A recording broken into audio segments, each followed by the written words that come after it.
বৈশাখী ঝড় তোরা সব জয়ধ্বনি কর। যেই দলটার মাঠে নামার কথা ছিল না, ম্যাচটা শেষ পর্যন্ত ওয়াক ওভার দিয়ে দেওয়ার একটা দ্বার প্রান্তে বাংলাদেশের প্রতিনিধি রংপুর রাইডার্স, যেই দল ফাইনালে না খেললে বাংলাদেশ থেকে গ্লোবাল ইভেন্টে, যে ইভেন্টটা হয়েছে গ্লোবাল সুপার লিগ, এরকম ইভেন্টে বাংলাদেশ থেকে আর কখনো কোনো প্রতিনিধি না রাখার মোটামুটি একটা সিদ্ধান্ত হয়েও গিয়েছিল, সেই দলটাই শেষ পর্যন্ত ফাইনাল খেললো। সেই দলটা শেষ পর্যন্ত ফাইনালে গিয়ে ভিক্টোরিয়াকে হারিয়ে চ্যাম্পিয়ন হলো। সেই দলটা এতই ডমিনেট করে খেললো যে প্রতিপক্ষ তাদের কাছে একদমই পাত্তা পায় নাই। যে তিন ক্রিকেটারকে নিয়ে সবচেয়ে বেশি আলোচনা ছিল, তাদের দুজন বাংলাদেশের প্রতিনিধিদের, ইনফ্যাক্ট বাংলাদেশের পতাকা তো তারাই বেয়ার করেছে, অন্য কোনো দল সেখানটায় নেই, জেতাতে বিশাল একটা অবদান পালন করলো। এবং যে দলটার আসলে এই গ্লোবাল সুপার লিগে যাওয়ারই কথা ছিল না, তারাই বাংলাদেশকে প্রথমের স্বাদ এনে দিল। বরিশালে দেন তারা যাবে কি যাবে না, কুমিল্লা ভিক্টোরিয়ান্স নেই, শেষ পর্যন্ত রংপুর যখন হাত তুললো, বিসিবি যখন সেখানটায় সায় দিল, সেই দলটাই গিয়ে গ্লোবাল সুপার লিগ, আবারও বলছি, আমরা এতদিন শুধু ফলো করতাম, অনেকদিন পর এবার আসরটা বসেছে, আমরা শুধু ফলো করতাম যে কারা কারা খেলে, কারা চ্যাম্পিয়ন হয়, কোন ক্রিকেটাররা সেখানটায় পারফর্ম করে। আমার দেশের একটা দল সেখানটায় গিয়ে প্রথমের দিকে খারাপ করার পর, পরাজয়ের পর, এভাবে অনেকটা আর্জেন্টিনা স্টাইলে কামব্যাক করে বিশ্ব আসরে বাংলাদেশের ব্র্যান্ডিংটাকে, বাংলাদেশের ফ্র্যাঞ্চাইজি ব্র্যান্ডিংকে নেক্সট লেভেলে নিয়ে যাবে, এটা কেউ ভাবেনি। সেই কাজটাই হয়েছে। Congratulations two Rangpur. এবং যে ম্যাচটা তারা জিতেছে, একটু যদি এক্সপ্লেইন করার চেষ্টা করি, যে রংপুর ব্যাট করতে নামলো 3 উইকেটে 178, ওপেনিং পার্টনারশিপ হার্ডনেট প্লাস, এবং ওপেনিং পার্টনারশিপ 100+ হবার ক্ষেত্রে আমাদের সৌম্য সরকার যে রোল প্লে করেছেন, যে বিধ্বংসী রোল প্লে করেছেন, সেটা একই সাথে অনেকগুলো রেকর্ডের জন্ম দিয়েছে। পুরো টুর্নামেন্টের সর্বোচ্চ ব্যক্তি স্কোরটা হচ্ছে সৌম্য সরকারের, পুরো টুর্নামেন্টে হাইয়েস্ট রান গেটার এখন পর্যন্ত, যেহেতু এটা শেষই হয়ে গেছে, সেটাও সৌম্য সরকার। এবং এদিন সৌম্য সরকার রংপুরে যে কজন ব্যাট করেছে, সবার থেকে সবচেয়ে বেশি স্ট্রাইক রেটে ব্যাট করেছেন। 54 বলে 86 রানের ইনিংস, 6 মেরেছেন 5টা। সৌম্যের 6 কেমন হয় আপনারা সবাই জানেন। 4 মেরেছেন 7টা। বাউন্ডারি আর ওভার বাউন্ডারি মারার ক্ষেত্রেও তাকে কেউ ছাড়িয়ে যেতে পারেনি। স্ট্রাইক রেট 107 ছুঁই। সৌম্য সরকার এখানটা খেলারই কথা ছিল না।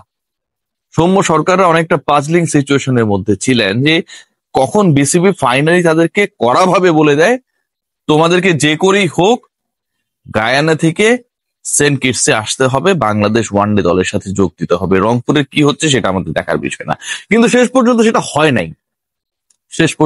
হয় নাই।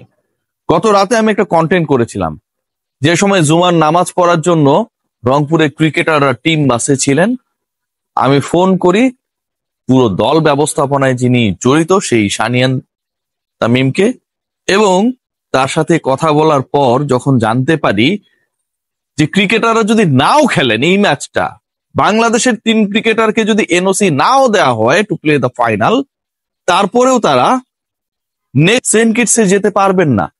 খেললেও তারা যেই ফ্লাইটে সেন্ট কিটসে যাবেন, যখন টেক অফ করবেন গায়ানা থেকে, না খেললেও একই সময় টেক অফ করবেন, তাহলে খেলতে দিতে সমস্যা কোথায়? বাংলাদেশ ক্রিকেট বোর্ডের প্রেসিডেন্ট ফারুক আহমেদ যুক্তরাষ্ট্র থেকে ডিসিশন মেক করেছেন, না ওরা খেলবে, এবং ওরা খেলেছে, ওরা দেখিয়েছে, ওরা কনফিডেন্স নিয়ে সেন্ট কিটসের উদ্দেশ্যে উড়াল দেবে আর মাত্র ঘন্টা পর। ঋষাদ, শুরুর দিকে মনে হচ্ছিল, পাওয়ার প্লে দেখে মনে হচ্ছিল রংপুর মনে হয় এই ম্যাচটা হেরে যাবে, ভিক্টোরিয়া হয়তো রান তাড়া করতে গিয়ে যে টার্গেটে ব্যাট করছে সেটা খুব সহজেই উতরে যাবে। 50+, যেই রানটা ছিল রংপুর যখন ব্যাট করছিল পাওয়ার প্লেতে 40-র মতো, এরপরে আসলে ম্যাচ ঘুরে যায়। রিশাদ হোসেন দারুণ বল করেছেন, শেষে গিয়ে সাইফ হাসানও ভালো বল করেছেন, আর শেখ মেহেদীকে বলার কোনো কিছুই নেই। রাইডার্সরা যে রোলার কোস্টার রাইডের মধ্য দিয়ে গেছে, যেই প্রেসারের মধ্য দিয়ে গেছে, যেই অনিশ্চয়তার মধ্য দিয়ে গেছে, এবং এই অনিশ্চয়তাগুলো যদি কোনো একটা টুর্নামেন্টের মিডলে থাকতো সেটাও মেনে নেওয়া যাইতো। টুর্নামেন্টের একদম শেষ ম্যাচ, সেই জায়গাটায় যখন মান সম্মানের প্রশ্ন, একটা দল তার ক্রিকেটার তার ম্যানেজমেন্ট ওখানটা এক্সিস্ট করছে কিন্তু তারা 11 বানাতে পারবে না, তার দেশের বোর্ড, ওই পার্টিকুলার দলটা যেই দেশ থেকে এসেছে প্রতিনিধিত্ব করতে, সেই দেশের বোর্ড তার ক্রিকেটারদের নিয়ে যাবে, এরকম একটা সিচুয়েশন যখন, ঠিক তখন আমার কাছে মনে হয় Bangladesh cricket board, Rangpur Riders, cricketer সবাই মিলে পুরো ব্যাপারটাকে সলভ করার ক্ষেত্রে, পুরো ব্যাপারটাকে ইতিবাচক ভাবে দেখার ক্ষেত্রে যে রোলটা প্লে করেছে, it should be given a salute. My dialogue অনেকে মনে করেন। ফারুক আহমেদকে থ্যাঙ্কস। তবে ভেতর থেকে একজন কাজ করছিলেন, আমার সাথে ফোনে কথা হচ্ছিল, চ্যাট হচ্ছিল, ইশতিয়াক সাদেক। রংপুর বলেন, ক্রিকেট কেন্দ্রিক আসলে তাদের যে অবকাঠামো, বিনিয়োগ, প্ল্যানিং, প্রত্যেকটা A to Z যিনি আসলে কন্ট্রোল করেন, তিনি সবকিছু ডিল করেছেন তার মতো করে। ফারুক ভাইকে ম্যানেজ করা, ক্রিকেটারদের জন্য প্রয়োজনে চার্টার্ড ফ্লাইটের ব্যবস্থা করা, আমি সিরিয়াসলি বলছি রংপুর সেই ব্যবস্থাও রেখেছিল। ইনস্ট্যান্ট যদি বিসিবি বলে যে তাদেরকে চলে যেতে হবে, তাদের জন্য আলাদা চার্টার্ড ফ্লাইট করে তাদেরকে পাঠানোর ব্যবস্থা করা, সবকিছুই রেখেছিল। এবং ফাইনালি বাংলাদেশের একটা দলকে চ্যাম্পিয়ন করে নিয়ে আসা, এটা ভাই কোনোভাবেই সহজ স্বপ্ন ছিল না। আমরা সবাই ট্রল করেছি না, আমরা ট্রল করেছি যখন রংপুরতে খারাপ করছিল, যখন রংপুর এমনও সিচুয়েশন ছিল যে জেতা ম্যাচ হারছিল, সবাই হাসাহাসি করেছে, ঠাট্টা করেছে, এরা যায় হচ্ছে এগুলো করার জন্য, এই টাইপের বক্তব্য দিয়েছে, সুন্দর সুন্দর ছবি তুলবে। ভাই গায়ানা হচ্ছে ওয়েস্ট ইন্ডিজের সবচেয়ে খ্যাত কান্ট্রিগুলোর একটা, সিরিয়াসলি। এটা আবার পড়েছে দক্ষিণ আমেরিকায়, আমি এটাতে গিয়েছিলাম, এবং এখানটা আপনি ভালো খাবার দাবারও ঠিকঠাক ভাবে পাবেন না। সেই জায়গায় গিয়ে বাংলাদেশ দল এটা করেছে। নুরুল হাসান সোহান আরো একবার প্রমাণ করেছেন তার মধ্যে মাল রয়েছে। সোহানের মালকে অনেকেই দেখতে পান না, কিন্তু আমরা সেটা জানি। সৌম্য সরকারকে একটা স্পেশাল থ্যাঙ্কস দিতে হয়। শুধুমাত্র এখানটায় যে ইনিংসটা খেলেছেন তিনি, এই ইনিংসটা রংপুরকে শুধু জেতায়নি, বাংলাদেশকে জিতিয়েছে। ইনিংসটা টুর্নামেন্টের হাইয়েস্ট ব্যক্তিগত ইনিংস যেমন হয়েছে, রংপুরের টিম টোটালটাও পুরো টুর্নামেন্টের হাইয়েস্ট টিম টোটালে পরিণত হয়েছে। এবং একই সাথে বাংলাদেশ দল, যেই দলটা স্ট্রাগলিং রাইট নাও ইন্টারন্যাশনাল ক্রিকেটে, বাংলাদেশে অনূর্ধ্ব 19 দল ভালো করছে, নারী দল ভালো করছে, বাংলাদেশের ফ্র্যাঞ্চাইজি দল গ্লোবাল সুপার লিগে গিয়ে চ্যাম্পিয়ন হচ্ছে, কিন্তু ন্যাশনাল টিমের অবস্থাটা ভালো না। ঠিক তখন উইন্ডিজের এগেনস্টে নামার আগে, টেস্টে যদিও বাংলাদেশ জিতেছে, ওয়ানডের কথা আমি স্পেশালি বলতে চাই, উইন্ডিজের এগেনস্টে নামার আগে বাংলাদেশ দল যেন একটা বিশাল কনফিডেন্স পাবে।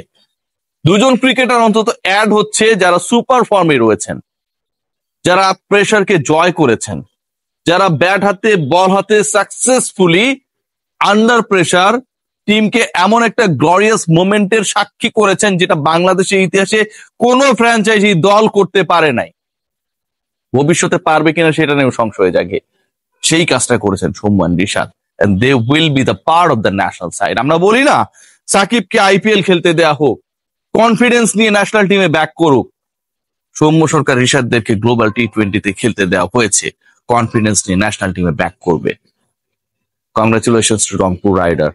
Definitely, this team is going to be a big threat in the BPL for the other teams. BPL শুরু হচ্ছে ডিসেম্বর 30 তারিখে। দেখা যাবে রংপুরের এই রং চড়ানো রাইড কতদূর যায় আপকামিং টুর্নামেন্টে। সবাই ভালো থাকবেন, টেক গ্রেট কেয়ার।